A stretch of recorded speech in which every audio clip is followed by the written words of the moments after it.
The war was already lost by the time the last evacuation siren echoed across Earth's southern hemisphere. From orbit, the planet still looked blue and whole, wrapped in clouds and sunlight. Up close, it was a scarred world, cities reduced to molten skeletons, oceans littered with the wreckage of orbital platforms, and the night sky permanently bruised by the glow of enemy engines. Humanity had fought. For 12 brutal years, the United Terran Coalition had resisted the Karuan Dominion, a multi-species empire whose fleets blotted out stars and whose soldiers believed conquest was a sacred right. We had matched them ship for ship at first, then ingenuity for firepower, then stubborn courage for everything else. None of it was enough.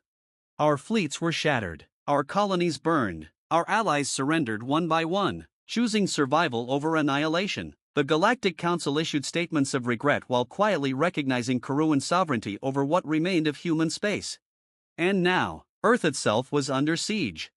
Admiral Lena Ortiz stood in the command pit beneath Mount Cheyenne, the last functioning strategic command bunker on the planet. Around her, holographic displays flickered with bad news layered upon worse. Enemy formation holding steady, an officer reported. 47 capital ships, unknown number of carriers, they're charging main lances. Ortiz didn't need to ask what that meant. The Karuan didn't waste superweapons on planets they intended to occupy. This was extermination. How long? She asked. 8 minutes, maybe less. 8 minutes until Earth became another cautionary footnote in galactic history. Ortiz exhaled slowly. She had already sent the final evacuation orders. The last colony arcs were fleeing toward intergalactic dark, hoping to disappear into myth. The fleets were gone, the defenses were cracked, there was nothing left to deploy.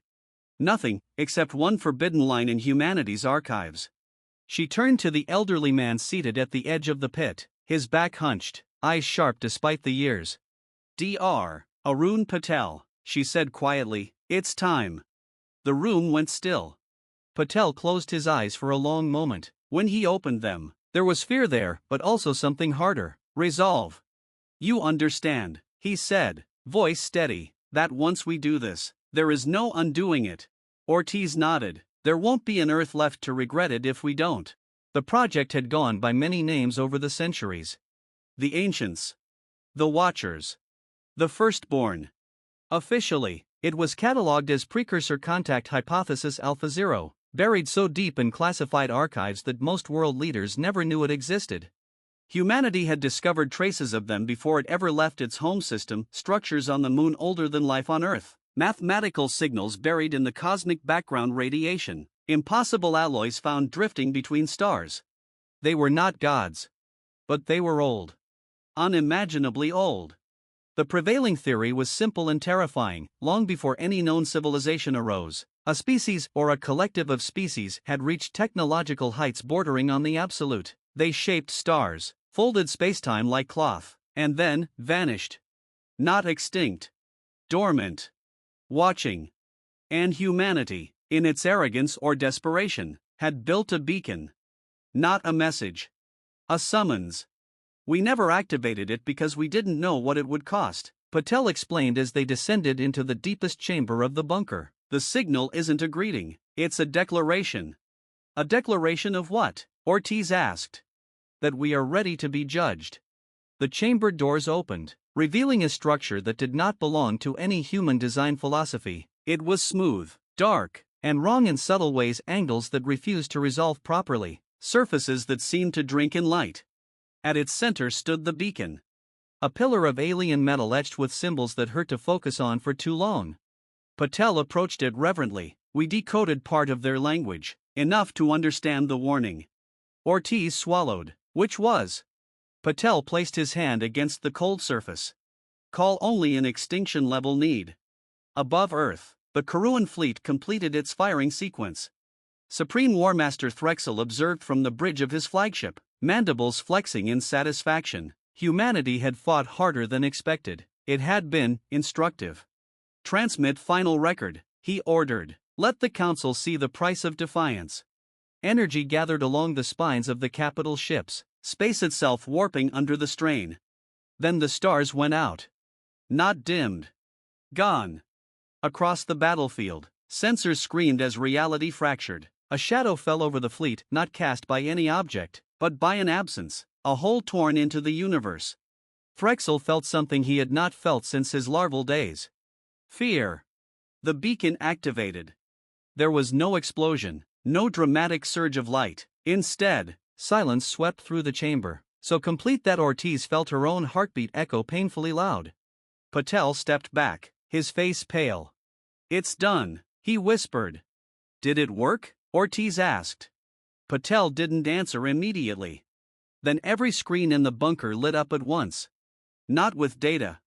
With eyes. Billions of them, layered across dimensions, gazing directly at Earth. A voice followed, not sound, but meaning, pressed into the minds of every human alive. "We see you." The Ancient Ones did not arrive as ships. They arrived as corrections. Where their presence manifested, physics adjusted itself, snapping into configurations humanity had never known were possible. Vast constructs unfolded from higher dimensions, resembling neither machines nor organisms, but something between thought and architecture. The Karuan fleet opened fire. Their weapons passed through the constructs as if through mist and then failed. Systems shut down, power cores unraveled at the quantum level. Crews screamed as gravity inverted and time stuttered. No return fire came. The Ancients did not need to attack. They simply disagreed with the Karuans' existence in that space. One by one, the invaders vanished unmade, not destroyed. Within seconds, the battle was over. On Earth, humanity watched the impossible unfold. Children stared at the sky where enemy ships had been, now replaced by vast, serene geometries glowing softly against the stars. Soldiers fell to their knees. Scientists wept openly. Ortiz felt no triumph. Only awe. And dread. "They saved us," she said quietly. "Now comes the price." As if summoned by her thought, the voice returned. "You called in desperation. We answered. Now we ask." A single construct descended, phasing gently into Earth's atmosphere without fire or resistance. It hovered above the Pacific Ocean, vast beyond comprehension yet impossibly precise. A figure emerged, not physical, but a projection shaped into a form humans could understand. It was tall, luminous, and ageless. Patel bowed without thinking. "We are the ones you call ancient," the being conveyed. "Once, we were as you are now." Ortiz met its gaze. "Why did you stop us from being destroyed?" "Because you fought," it replied. "You did not surrender your identity, even when defeat was certain." Images flooded their minds, humans shielding alien refugees, fleets standing against impossible odds, scientists sacrificing careers to warn others. HFY. Humanity. F***. "What do you want from us?" Ortiz asked. The Ancient considered. "We are nearing our end," it said, "not in death, but in relevance. The universe changes. New minds must take up the burden of guardianship." Patel's breath caught. "You want us to replace you?" "Not yet," the Ancient corrected, "but you will be taught." A pause. "There is a cost," it added. "Your species will never again be alone. You will be watched, judged, held to a higher standard than any before you." Ortiz didn't hesitate. "We've already been judged," she said. "We're still here." Across the galaxy, civilizations reeled as news spread. The Karuan dominion ceased to exist overnight. Human space became untouchable. But more importantly, humanity changed. The Ancient Ones did not rule. They taught. They shared fragments of knowledge: how to stabilize stars, how to heal worlds, how to recognize when power must be restrained. And when they finally withdrew, retreating into the deeper layers of reality, they left behind a final message. The war was lost. You fought anyway. That is why you were worth saving. Years later, children would learn the story not as a tale of rescue, but of responsibility. Humanity had called upon the Ancient Ones at the brink of extinction. And in doing so, had stepped onto a path no species had walked before.